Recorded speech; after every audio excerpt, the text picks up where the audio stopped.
Nisumi Makoto is sent to another world by the god Tsukiyomi to become a hero. The goddess of the other world thinks he's too ugly, only granting him the capacity to comprehend all languages. Makoto was exiled to the wasteland, which is overrun with monsters and non-human creatures. God Tsukiyomi steps in and explains that while Makoto's abilities were constrained by modern life in Japan, he is now quite powerful and able to do whatever he pleases in the new world. Makoto rescues a young orc named Emma from a two-headed wolf monster. After 3 days of wandering the wastelands, he then kills the beast, displaying his newfound strength. After being taken to Emma's village, Makoto begins to study magic. Our hero decides to kill Sheen, a huge dragon that uses fog to create illusions. Sheen traps Makoto in the appearance of a happy memory, but when Makoto examines his other memories, he is drawn to his memories of Japan and becomes enraged. When Sheen offers to become his familiar on the condition that he signs a contract with her, Sheen changes into a curvy samurai girl, tells him she's excited to see what Makoto does in the future, and teleports Makoto to the alternate universe where she usually live,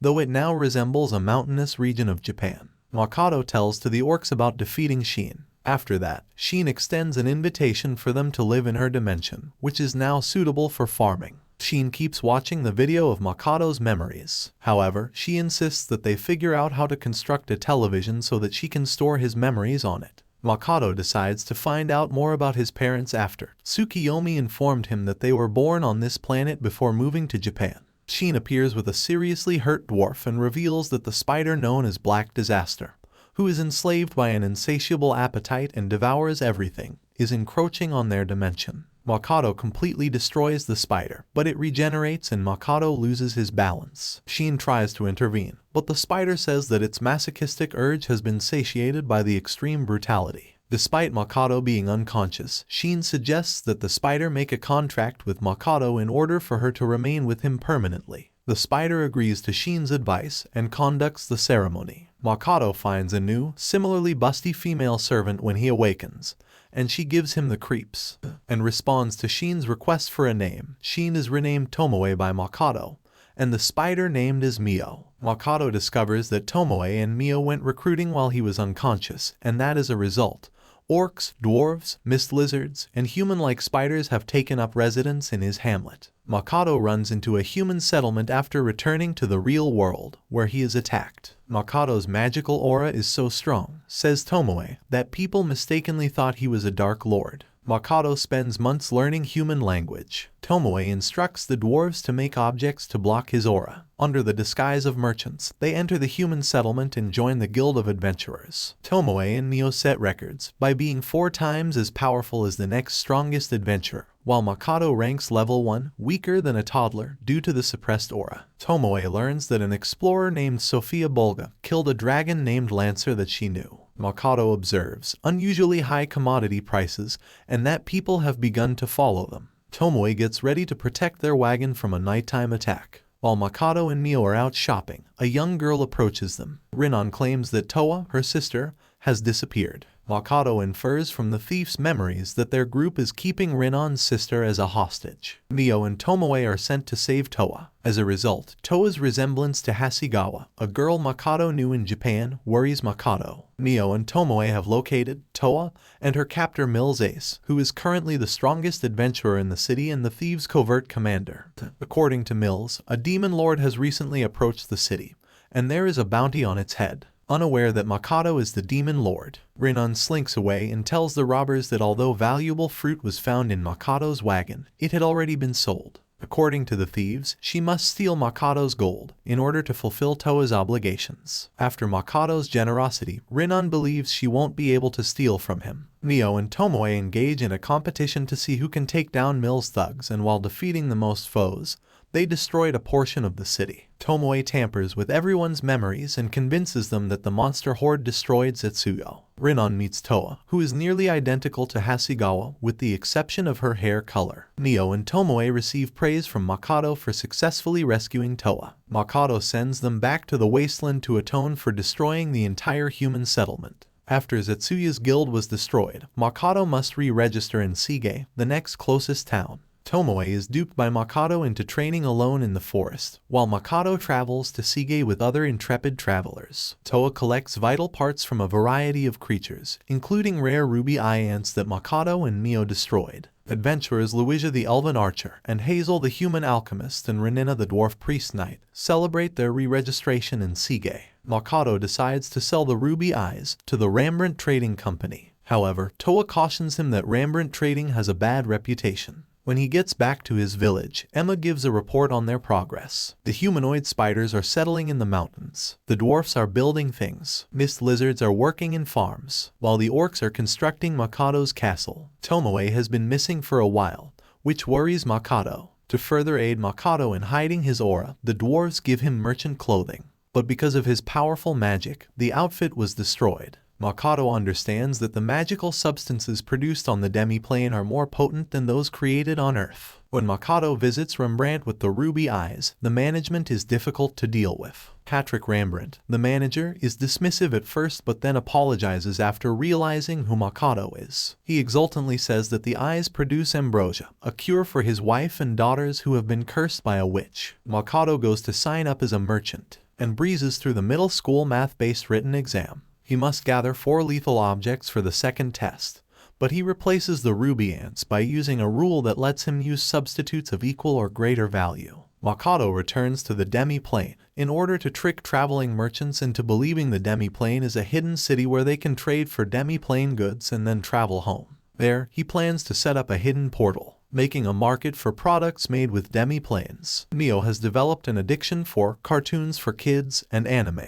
When he finds Tomoe with Mio, Makoto realizes that he chose to sleep alone rather than pick one of them. Tomoe and Mio in confusion, so they decide to create a seduction plan. Hazel agrees when Makoto asks to help him make the ambrosia. When an adventurer sees Makoto, he decides to gather as many adventurers as he can to prevent Patrick from carrying out his plan with Makoto. Patrick orders the covert assassination of the witch doctor who cursed his family. Hazel brew the ambrosia. Patrick's wife, Lisa, who has transformed into a monster, is under the control of Makoto, and Patrick is skilled at dispensing the ambrosia. They also treat Patrick's daughters with this procedure. Tomoe and Mio meets Makoto once more. However, they are attacked by the intrepid Limelat and his countless allies. Lime asserts that his only goal is targeting Lisa and her daughters with a sleeping curse was to exact revenge on Patrick, preventing disgruntled adventurers from finding work, many of whom later perished on quests that too challenging for them to complete. Moreover, he doesn't know the reason the witch doctor actually turned them into monsters. Lime apologizes to Patrick after Makoto and team defeating all 200 adversaries,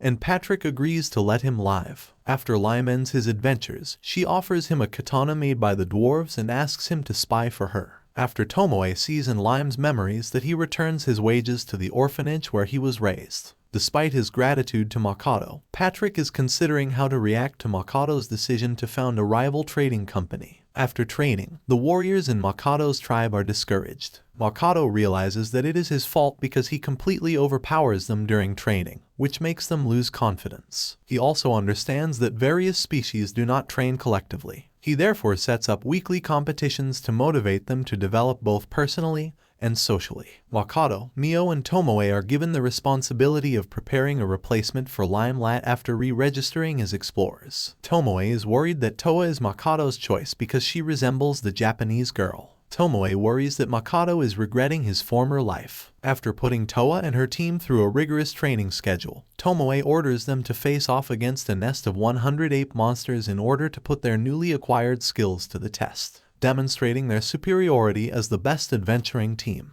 Makoto decides to hunt down ambrosia blossoms, which are the flowers that ruby ants eat and give them a valuable commodity in their eyes. Patrick, who understands that Makoto prefers to rent rather than buy, agrees to let him rent a shop space from him, because purchasing would draw attention to him from the Seagate Kingdom, which Makoto does not want to do. Patrick agrees to help Makoto locate a business location in an unaffiliated, neutral city. The opening of Makoto's trading company is celebrated by a celebration in the village. Despite finding ambrosia blossoms in the outside world, they decided against picking any because elves guard them. Mio and Tomoe notice Makoto dying frequently during archery practice. Tomoe hypothesizes that Makoto unintentionally merges with the environment and briefly dies when he concentrates on the goal and clears his mind. giving the impression that he has committed suicide to Tomoe and Mio. His mana has increased to the level of a god as a result. If this trend continues, the goddess who banished him to the wastes will view him as a rival and make an attempt to kill him.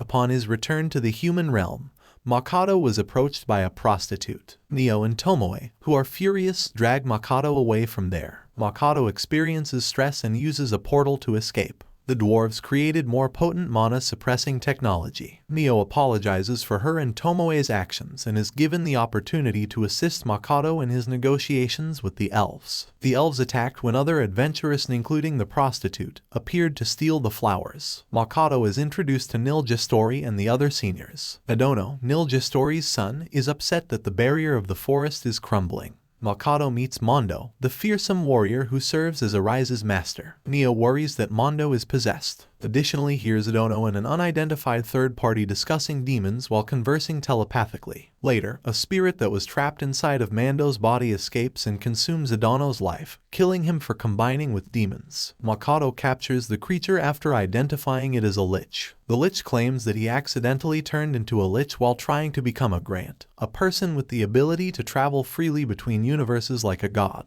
Tomoe acknowledges that he is mistaken. Grants aren't actually human beings with the ability to travel. Rather, they're just regular people who just so happen to do so. The lich accepts Tomoe's offer to make a contract with Makoto and teach him about magic with pleasure, after realizing that his entire life had been wasted on an impossible goal. The lich, who was originally a skeleton, becomes a handsome young man after making a pact. A supernatural explosion in the village knocked Tomoe out. Those who have been hurt can be healed by Makoto and Lich. Makoto realizes that the explosion blew the portal to the outside world wide open. Examining the prostitute, Makoto's memory fragment reveals that the prostitute and her companions attempted to steal magical items. And when the guards stepped in, one of Makoto's magic rings exploded, killing Tomoe's child fragment and the orc. In retaliation, Makoto pursues the prostitute and brutally kills her. After the funerals, Lich, now known as Shiki, tells Makoto that he was able to see the prostitute's memories, because that is one of Tomoe's abilities. Makoto orders the building of barriers to keep any explorers who visit the demi-plane to conduct business far from the neighborhood. Makoto visits Patrick, who has established Makoto's shop in the neutral town of Rosgard Academy. Makoto wants to go to the academy in order to learn more about the world, the goddess, and people. He only brings Shiki along because he might be gone for a while, and he gives Mio and Tomoe some additional memories as gifts. The goddess notices Makoto as they are about to teleport